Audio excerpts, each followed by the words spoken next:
Hi there, I'm Dr. Nihilism Supreme, attorney at law, and CEO of Nihilism Supreme. Donald Trump had promised me quite a lot when he was going to become president. I gave him my vote because he paid me in assurance. Unfortunately, things are not really going the way that I had thought. I put quite a lot of money into my camera. I wanted a camera that was nice and grainy and already that comes with my laptop. I invested quite a lot of money in this microphone. I needed something that can capture the echoes coming out of the room. I invested quite a lot of money in this backdrop, something that shows exactly what I stand for.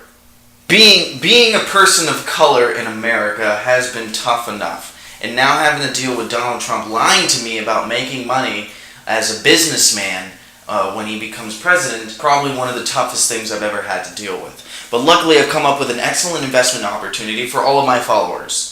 It's called Proletariat infighting. Proletariat infighting is one of the most financially stable investments that you can make at the moment. It's a growing business. It's an asset that continuously rises, and there's no way that bubble's gonna burst. During Occupy Wall Street, I noticed something that really bugged me. The proletariat uniting against the actual enemy, which is of course the 1%. I was once a part of the 1% until I invested everything I had in Donald Trump, only to realize that was a horrible investment. But I want to get back onto that 1%. And the only way to do that is to get the proletariat to fight each other more. There's already momentum. It's sparked. The proletariat hate each other right now. There's Antifa. There's the people that voted for Trump. Chumps. There's actual racists. There's ironic racists. There's trolls. There's the left that's racist. There's a lot of racism from most of these people. And then there's a small percentage of them that are actually opposed to racism, which are not even Antifa. It's actually some random people, some random stand-up comedians like Louis C.K., Bill Burr. Those are the only two people actually in the entire country that are against racism. Everyone else is in favor of racism. It's just ingrained in our genetics. Luckily, I'm not in favor of racism, as you know. As you all know from watching everything that I do, I hate racism. I think it's a terrible thing. The only thing I love is money. I only love money and business and finance and doctor shit and law. The fact that racism exists, it's just something to profit off of. It has nothing to do with what I want. As long as racism continues to make money, racism will make me money.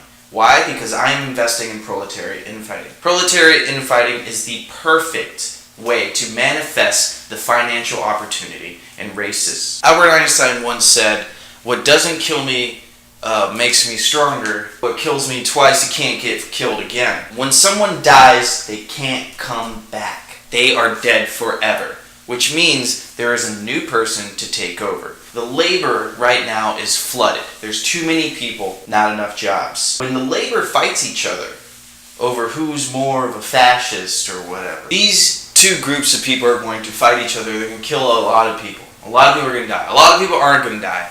As we all know, it started with a punch. It started with a few punches. It started with people attacking people wearing Make America Great Again hats. You can't do it. You're not allowed to because this is going to spread fascism. Well, look at what happens now. Great opportunity for me. I'm making so much money off of the proletariat killing each other off. I'm going to get back in that 1%. I'm going to be hanging out with fucking Steve Jobs, Bill Gates, McAfee. I don't like that you're for, closed borders. And I'm like, well, that's my opinion. And it's like, well, you want me to punch you? And it's like, well, if you're going to punch me, then I'm going to punch back. It's like, what? You're going to punch back? See, this is proof why all of you guys are violent and that we should constantly punch you guys. We should just escalate violence. It's a great idea, right? It's a great idea for me. I engineered it all. I didn't engineer it all. I pushed some of it to go further than it would have. It's very likely Antifa wouldn't have punched Richard Spencer. It's very likely that Antifa wouldn't have attacked some random old people in the streets if it wasn't for me. I will admit that. But it was all there in the heart. And I just poked at the heart a little bit until it exploded. It exploded like an old man getting attacked by a bunch of young people screaming Black Lives Matter. And some old man with a Make America Great Again hat getting his ass kicked in the middle of the street. You're telling me that if you record that and put it online, that things are going to end up good, right? That's the assumption here. That it's like, I'm going to record a video of my friends beating up an old man in the middle of the street, screaming Black Lives Matter, and I'm going to put that on the internet, nothing bad's going to happen as a result. There's not going to be any kind of like civil unrest. I'm not going to be contributing towards like this growing militant extreme right wing that is using a lot of this footage in the first place to promote their bigotry and their hatred towards the left. That was all me. That was my idea. I came up with all of that. I am such a genius. If any of you want to get in on this before it really, before it's too expensive to get in on it, you better get in on it now. Pay me money. Give me money. Give me a bunch of your money, and I will return you the favor somehow. Go to Wall Street, however that works, and look up nihilism. NS is the name, is the code. Or NIS, I guess would be the... NCIS is the code. C is silent. Don't worry about that. It's just NIS. Invest in it. NIS, please invest. That's our motto here at Nihilism Supreme.